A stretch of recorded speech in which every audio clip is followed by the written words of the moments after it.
जय संविधान, जय भीम, महात्मा गांधी की जय, गोडसे मुर्दाबाद। आज मैं इस विषय पे बात करना चाहता हूं जो सरकार ने एक जुमला फेंका है जिसको उन्होंने यूपीएस कहा है, यूनिफॉर्म पेंशन स्कीम। और ये स्कीम एक इतना बड़ा धोखा है और मुझे आशा है कि जो केंद्रीय कर्मचारी हैं, उनके प्रबुद्ध जो लोग हैं जिन्हें फाइनेंस का थोड़ा भी ज्ञान है या इकोनॉमिक्स का ज्ञान है, वो ये समझ गए होंगे कि कितना बड़ा फ्रॉड उनके साथ होने जा रहा है अगर कर्मचारियों ने इसको स्वीकार कर लिया तो।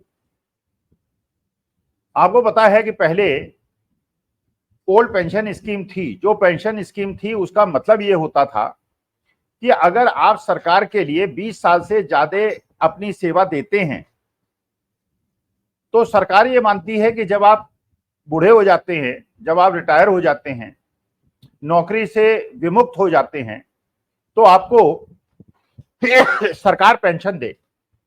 जो आपकी बेसिक सैलरी हो रिटायरमेंट के समय, उसकी आधी आपको पेंशन दे। और ये एक प्रकार का ये है कि तुमने ईमानदारी से सरकारी नौकरी की और ईमानदारी से तुमने घूस नहीं ली, भ्रष्टाचार नहीं किया, इसलिए तुमने जो ये 30-40 साल सरकार की नौकरी की है, इसके लिए हम तुम्हें पेंशन देते हैं और जीवन पर्यंत तुम्हें पेंशन मिलेगी। तुम्हारी मृत्यु के बाद तुम्हारे परिवार को उसका एक पोर्शन मिलेगा।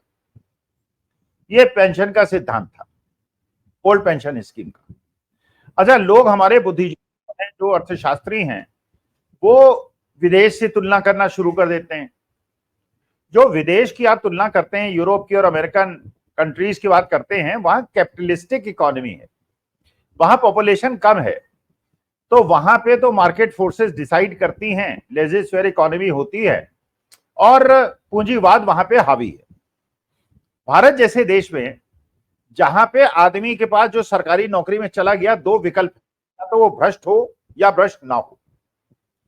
अगर उसको पेंशन मिलेगी, जीवन भर उसको पेंशन मिलेगी, खाने पीने की उसको कोई समस्या नहीं होगी रिटायरमेंट के बाद, तो वो ईमानदार रहने का प्रयास करेगा, अगर उसके दिल में ईमानदार रहने की इच्छा है तो। अगर बेईमान है तो पेंशन मिले ना मिले, बेईमानी तो वो करेगा।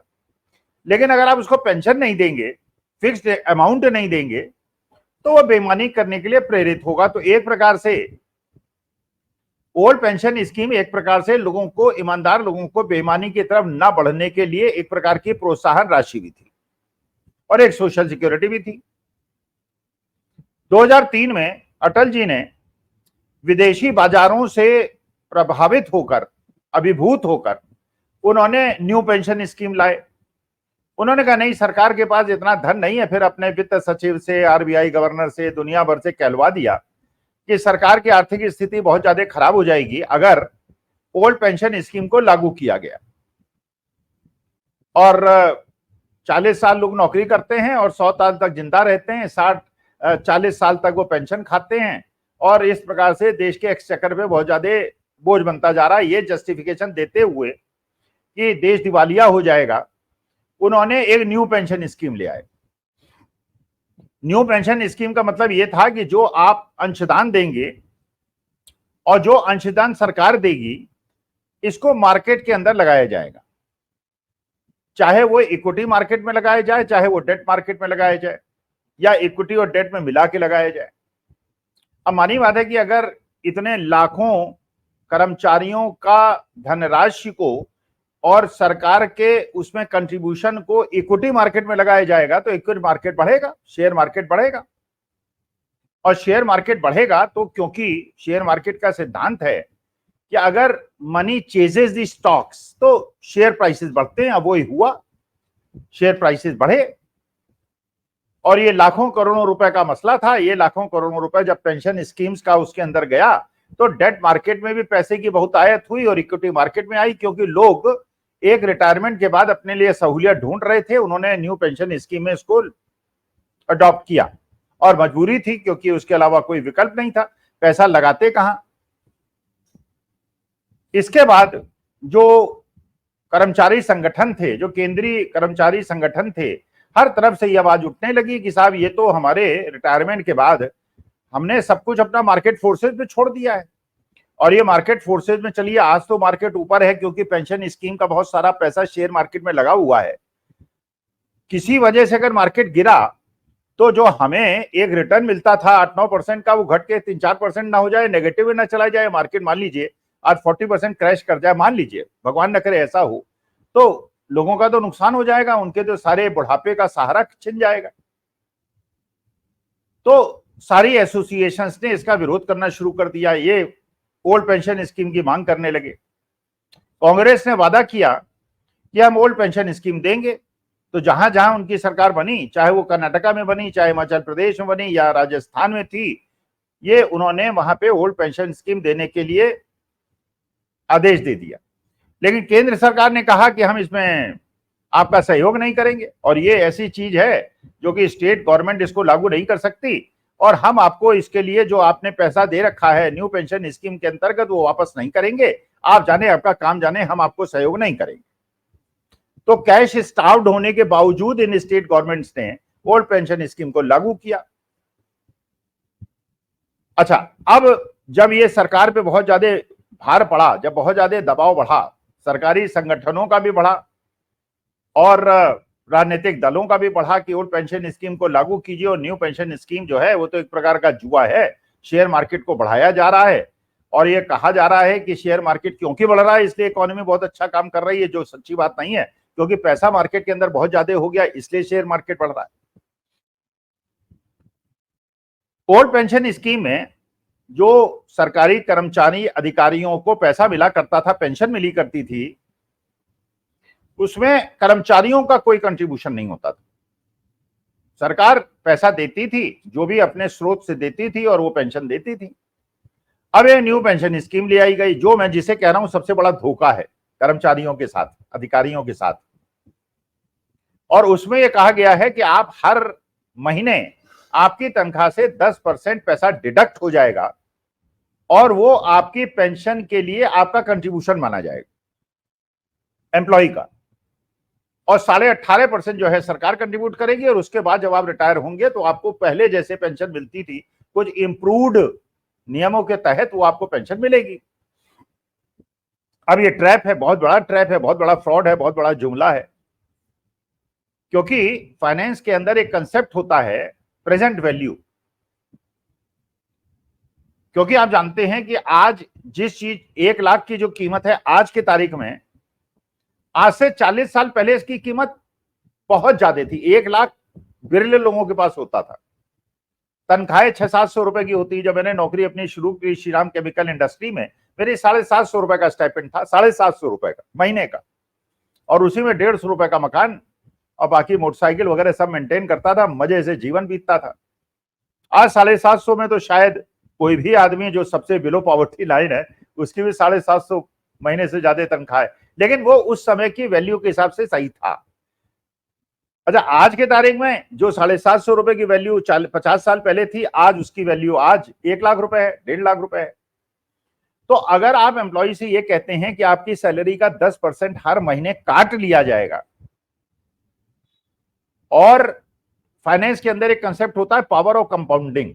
मैंने पावर ऑफ कंपाउंडिंग का मतलब होता है कि पैसा धीरे धीरे, आपने एक कहानी सुनी होगी बचपन में, ना सुनी हो तो मैं सुनाता हूं, कि एक व्यक्ति, एक व्यापारी, चतुर व्यापारी राजा के पास आया, और उसने कहा कि महाराज ऐसा है, तो महाराज खुश हुए। उन्होंने कहा बताओ तुम्हें क्या इनाम दें। तो उन्होंने 2 विकल्प दिए। राजा ने एक शतरंज का बिसात बिछाई और कहा बताओ इसमें तुम्हें 2 विकल्प देता हूं, या तो पहले खाने में 1 बोरी चावल रखो, दूसरे खाने में 2 बोरी रखो, तीसरे में 4, 8, 16, 32, 64 बढ़ाते चले जाओ, या तुम्हें 1000 अशर्फी दूं। अब जो कम बुद्धिमान लोग होते थे कहते थे 1000 अशर्फी दे दो, काम चल जाएगा।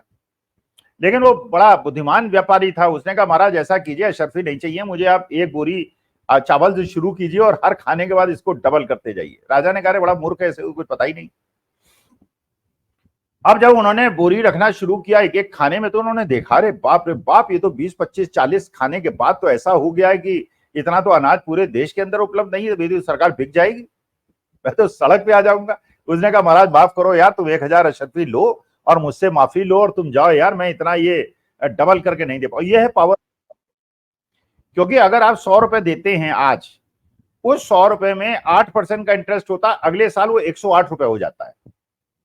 और अगर आप उसको भुनाते नहीं है तो उसके अगले साल 108 पे 8% बढ़ता है और वो करीब करीब 117 रुपए हो जाता है। फिर उस पर 8% बढ़ता है तो वो 8 रुपए के हिसाब से हर साल नहीं बढ़ता, वो 8, 9, 10, 11, 12, 14, 15 से बढ़ता चला जाता है। तो 40 साल के बाद जो आपने खुद कंट्रीब्यूट किया है वो पैसा खुद ही इतना ज्यादा हो जाता है कि आपको उससे पेंशन मिल सकती है।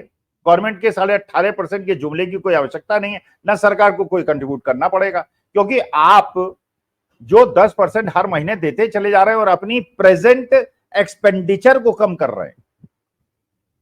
और प्रेजेंट एक्सपेंडिचर को क्यों कम कर रहे हैं? जिससे कि 40 साल के बाद जब आप रिटायर हो तो आपका फ्यूचर सेफ हो जाए। तो प्रेजेंट एक्सपेंडिचर अगर आप कम करेंगे तो आपके बच्चों की एजुकेशन प्रभावित होगी, आपके घर के खाने पीने के खर्चे प्रभावित होंगे, देश की इकोनॉमी भी प्रभावित होगी।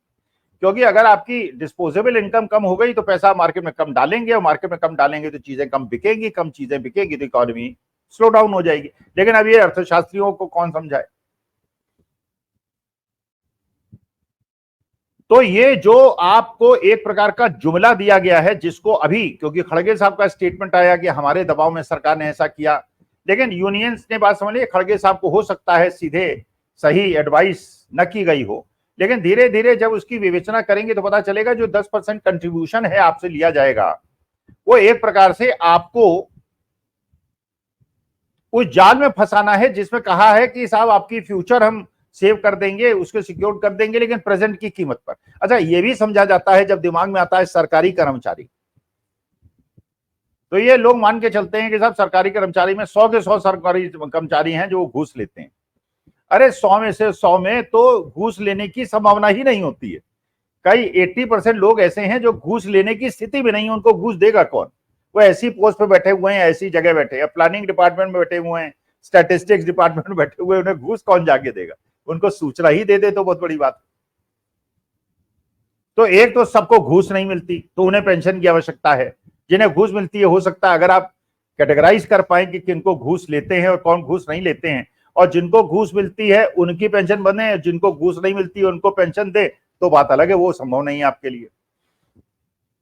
इसके अलावा जब आप सोचते हैं तो आप सोचते हैं यार 2 लाख की तनख्वाह थी रिटायरमेंट के समय, 1 लाख इनको पेंशन मिलेगी। अरे उन लोगों की पेंशन को कर्व कर दो, उन्हें कम कर दो। बड़े बड़े जो IAS IPS और बड़े बड़े अधिकारी कमिश्नर्स वगैरह हैं, अरे जीवन भर आपको कोठी मिली, नौकर चाकर मिले, खाने पीने के लिए सब कुछ मिला, कार मिली, बंगला मिला, सब कुछ मिला, 2 लाख की तनख्वाह मिली, और उसके बाद आप 1 लाख की पेंशन भी ले रहे हैं, उसको कम कर दो। लेकिन जो आदमी 40,000 रुपए महीने पे रिटायर हुआ है और जिसके बच्चों को आज की आर्थिक परिस्थिति में नौकरी नहीं मिल रही है, उसको अग्निवीर में आप 4 साल के लिए भेज रहे हैं, वापस आ रहा है, तो सबसे लोएस्ट कर्मचारी के बारे में सोचो तो पता चलता है कि 60-70% जनसंख्या ऐसी है जो 35-40 हजार पेंशन पे जिंदा रहती है, और वो उसके बुढ़ापे के लिए सहारा है, और उसके बच्चे भी उसकी कीमत इसलिए करते हैं कि उसको पेंशन मिलती है, घर का खर्चा चलता है। मैंने तो कई लोगों को ऐसा देखा, आपने भी देखा होगा कि कोविड पीरियड में बच्चों की जो नौकरी छूट गई, उनके जो धंधे बंद हो गए, तो क्योंकि उस घर के अंदर एक पिता जो पेंशन पा रहा था 50,000 रुपए महीने की, उसकी वजह से पूरा घर जो अच्छी अपर मिडिल क्लास में अपने को कहा करता था कि हर बच्चा नौकरी करता था, उसके अपने काम चलते थे, अब वो कह रहा है कि साहब पेट भर ही इसलिए पाए कि मेरे को पेंशन मिलती है, अगर पेंशन न मिलती होती तो हम भी बिलो पॉवर्टी लाइन की स्थिति में पहुंच गए होते। अच्छा, ये लोगों का जो अर्थशास्त्र है ये तब काम करता है जब किसानों की बात आती है, जब छोटे कर्मचारियों की बात आती है। अब छोटे आदमी को 1 लाख का लोन देंगे, अगर वापस नहीं करेगा तो उसके सड़क पे घसीटते हुए उसको ले जाएंगे और जेल के पीछे भेज देंगे। और 5-10 हजार 50 हजार लाख करोड़ का लोन ले लीजिए और भाग जाइए और लंदन में कॉफी पीजिए, बियर पीजिए, कोई पकड़ने नहीं आएगा, मस्ती से ऐश कीजिएगा, बल्कि आपका रेड कॉर्नर नोटिस वापस ले लिया जाएगा और आप जाइए और विदेश में आनंद कीजिए, कोई आपको परेशानी। सुन रहे थे विजय माल्या को ले आएंगे, ललित मोदी को ले आएंगे, नीरव मोदी को ले आएंगे, मेहुल चोकसी को ले आएंगे, किसी को नहीं लाए, बल्कि वो आनंद कर रहे हैं, 50-50, 60-60 हजार करोड़ देश का लूट के आनंद कर रहे हैं। लेकिन गरीबों को कोई सुविधा मिलती है तो इनको लगता है देश जो है कंगाल हो जाएगा। MSP की गारंटी अगर किसानों को मिल जाए, अगर अग्निवीर वापस ले ली जाए, अगर गवर्नमेंट एम्प्लॉइज को पेंशन दे दी जाए तो देश लूट जाएगा। लेकिन बड़े बड़े पूंजीपतियों का 15 लाख करोड़ माफ कर दिया जाए, वो देश की संपदा को लूट के भाग जाएं, तो इनको कोई अर्थशास्त्र नजर नहीं आता है। तो अमीरों के लिए एक रणनीति और गरीबों के लिए एक रणनीति का एक अंग है, जिसमें कि ये यूपीएस लाया गया है, जिसको उल्टा पुल्टा स्कीम कहा जाएगा। और आप देखिएगा एक आध दिन में जब यूनियंस को ये बात समझ में आएगी, उसकी विवेचना करेंगे, और जो रुपए आप पूरे 40 साल जो कंट्रीब्यूशन देंगे और उसकी कंपाउंडिंग करके अगर आप निकालेंगे, तो रिटायरमेंट के समय जो आपको पैसा मिलेगा वो आपके पेंशन के लिए वैसे ही पर्याप्त होगा। 10% का कंट्रीब्यूशन। अच्छा, उसके लिए अगर प्रोविडेंट फंड के लिए अलग आप कंट्रीब्यूशन देंगे, इसके लिए आप अलग कंट्रीब्यूशन देंगे, तो कंट्रीब्यूशन ही बहुत ज्यादा हो जाएगा। तो आप अपना खर्चा क्या करेंगे, अपने बच्चों को पढ़ाएंगे क्या जब तक आपको घूस नहीं मिलेगी? तो ये जो न्यू पेंशन स्कीम लाई गई है, इसको एक प्रकार का, जैसे पिछले 10 साल के अंदर हमने देखे हैं किस प्रकार के जुमले सरकार ने दिए हैं, ये उससे भी बड़ा एक जुमला है। अच्छा, एक और चीज सोचिए, पहला मिलिट्री फोर्सेस। अब पैरामिलिट्री फोर्स में तो 40 साल और 25 साल इसमें नियम बनाया गया है। पहले 20 साल अगर आप सरकारी नौकरी करते तो आपको पेंशन मिलती। अब यह है कि साहब 25 साल अगर आप नौकरी करेंगे तो आपको पेंशन मिलेगी। अब कितने पैरामिलिट्री फोर्स वाले 25 साल नौकरी करते हैं, उनकी तो नौकरी 16-17 साल में खत्म हो जाती है। और अब तो अग्निवीर को तो 4 ही साल में निकाल बाहर करेंगे आप, तो उनको पेंशन आपको देनी नहीं पड़ेगी। तो क्या पैरामिलिट्री फोर्सेज और बाकी फोर्सेस को अलग अलग करके आप आंकेंगे? तो ये एक प्रकार का जो इन्होंने धोखा दिया। अच्छा, ये भी अब विवेचना होगी, पता चलेगा कि इसका फायदा इनको इलेक्शन में होगा या नुकसान होगा। अगर सरकारी कर्मचारी इसको नहीं समझे तो इनको फायदा हो जाएगा, तो जुमला फेंक दिया और जुमला चल गया, जैसे 15 लाख देंगे, 2 करोड़ नौकरी देंगे। और अगर जनता और कर्मचारी इसको समझ गए, अच्छा ये भी लोग कह रहे हैं साहब 5% तो गवर्नमेंट, अरे आप नहीं समझ रहे हैं कि राजनीति में सबसे बड़ी चीज होती है, एक इन्फ्लुएंसर क्लास होती है जो चीजों को समझाती है और जनता को बताती है। और ये गवर्नमेंट एम्प्लॉइज जो हैं ये प्रिविलेज्ड हैं, इनके पास गवर्नमेंट की सूचना होती है और ये इन्फ्लुएंसर का काम करते हैं। तो ये अगर आपके विरोध में, सरकार के विरोध में आ गए तो मुश्किल है, सरकार के समर्थन में आ गए तो विपक्ष के लिए मुश्किल है। तो ये मेरा निष्कर्ष निकलता है, आप लोग भी जो फाइनेंस प्रेजेंट वैल्यू और एनपीवी और फ्यूचर वैल्यू की कैलकुलेशन जिन एमबीए स्टूडेंट ने पढ़ी है, फाइनेंस या कॉमर्स पढ़ा है, जरा उसके हिसाब से कैलकुलेट करके देखिए। अच्छा, फिर एक और जुमला है, 25 साल आपको नौकरी करेंगे तब पेंशन मिलेगी, नहीं तो आपको 10,000 रुपये महीना मिलेगा। अरे भैया, अगर इस प्रकार की कोई सरकार रहेगी जो तानाशाही को अपना उद्देश्य मानती है, तो 24 साल की जब नौकरी हो जाएगी तो आपको इतना परेशान कर देंगे कि आप नौकरी छोड़ के चले जाएंगे, तो आपको पेंशन की सुविधा ही नहीं मिलेगी। आरएसएस वालों को केवल रखा जाएगा, उनको पेंशन मिलेगी जो नॉन आरएसएस वाले हैं, और वो तो उनको पता है कौन आरएसएस के हैं कौन नहीं है। 24 साल के बाद आपको इतना परेशान करेंगे, आप नौकरी छोड़ के चले जाएंगे, आरएसएस वालों को उठा दिया जाएगा, आपको पेंशन नहीं देनी पड़ेगी। 10,000 रुपये महीने में आपने लाखों रुपए 10% के हिसाब से कंट्रीब्यूट किया है, और पेंशन आपके नाम पे आपको 10,000 रुपये महीना मिलेगा, जो कि इंटरेस्ट भी नहीं होगा जो आपने पिछले 24 साल में कंट्रीब्यूट किया है। तो मुझे आशा है कि एम्प्लॉइज जो है, फेडरेशन जो है, इसमें विवेचना करेंगे, विश्लेषण करेंगे, आपस में बैठक की करेंगे, फाइनेंस के चार्टर्ड अकाउंटेंट्स और फाइनेंस के ज्ञाताओं से बात करेंगे, और उनको पता चलेगा कि ये देश का 10 साल का सबसे बड़ा झोला है। और अगर इसमें कर्मचारी फंस गए तो बहुत धंस जाएंगे, बहुत बुरी तरह से फंस जाएंगे, और उनका फ्यूचर और प्रेजेंट दोनों खराब हो जाएगा। नमस्कार, धन्यवाद और प्रणाम।